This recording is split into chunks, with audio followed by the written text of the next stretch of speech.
Salut mes petits chats, j'espère que vous allez bien. Je vous retrouve aujourd'hui pour un update lecture dans lequel je vous parlerai de 4 mangas et d'un roman que j'ai commencé le 29 avril et que je n'ai toujours pas terminé. Je commence donc avec le roman et ce n'est autre que L'invasion du Tierling, donc le tome 2 du Tierling d'Erika Johansen qui m'a été envoyé par les éditions Lattès.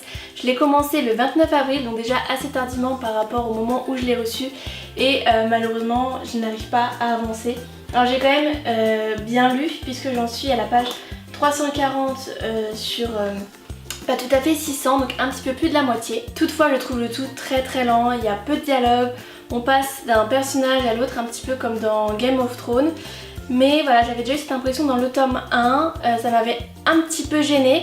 Mais là ça m'a carrément stoppé dans ma lecture puisque j'ai lu des dizaines et des dizaines de livres depuis. Voilà, je voulais le mettre en pause un petit moment et finalement ça dure et j'arrive pas à le reprendre. Le pire dans tout ça c'est que je ne sais même pas pourquoi je n'arrive pas à accrocher. On est quand même dans de la fantasy, les personnages sont quand même cool, bien travaillés, bien construits, y a tout pour me plaire mais je n'arrive pas à accrocher, c'est assez lent. En plus pour un livre de cette taille c'est quand même un petit peu embêtant de trouver le tout lent, on a l'impression de ne pas s'en sortir.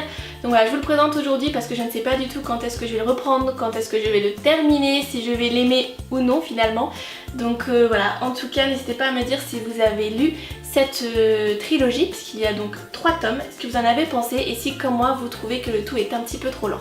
J'enchaîne donc avec les mangas et cette fois-ci c'est une découverte extraordinaire, c'est un immense coup de cœur, c'est une saga en 2 tomes, les 2 tomes sont des coups de cœur, j'ai vraiment adoré. Il s'agit du Bonheur c'est simple comme un bento de Yuzu d'Umetaro Aoi qui m'a été envoyé avec le tome 2 par l'édition Nobinobi. Comme vous le savez, cette maison d'édition est une maison que j'aime énormément, notamment pour tous ces albums, mais ils font également des mangas et cette série m'avait bien plu, bien attirée car je trouve la couverture très kawaii, le format très sympa et j'aime beaucoup les dessins qui sont très simples, très doux mais très expressifs.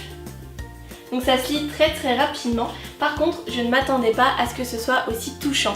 En effet, j'ai eu à plusieurs reprises les larmes aux yeux puisque donc Yuzu, l'enfant que vous pouvez voir sur la couverture, tient une boutique de bento et elle va recevoir des visiteurs qui sont malheureux et elle va découvrir ce qui les tracasse, leur préparer un bento personnalisé qui va les aider à se remémorer un souvenir précis, qui va les aider à ouvrir les yeux et à aller de l'avant. Cette succession de personnages blessés, leur histoire, l'enthousiasme de Yuzu, sa bonté, tout ça m'a beaucoup touchée et je trouve le concept hyper sympa, hyper original.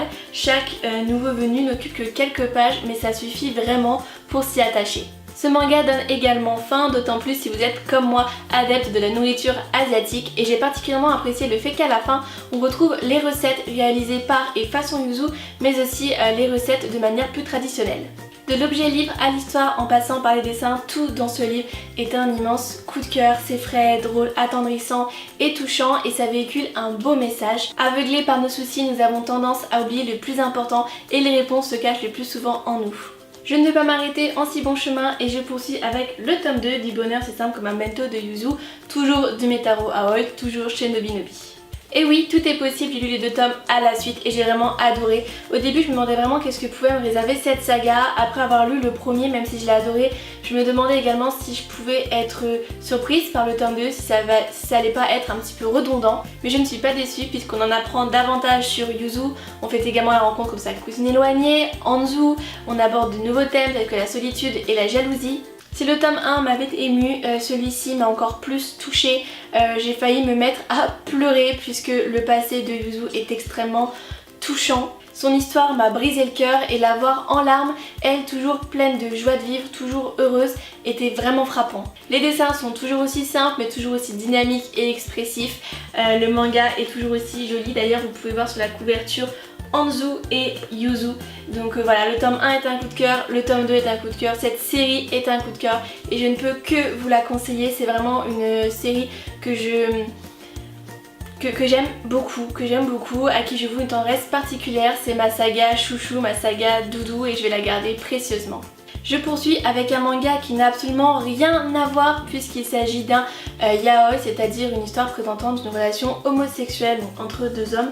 Il s'agit de Tamayura de Ringo Yuki publié dans la collection Anna. Dans cette histoire, nous faisons la rencontre de Asakura et de Tachibana qui sont d'anciens amis et qui vont se retrouver en internat. Mais avec leur retrouvailles vont ressurgir des sentiments qu'ils se refusaient à avouer.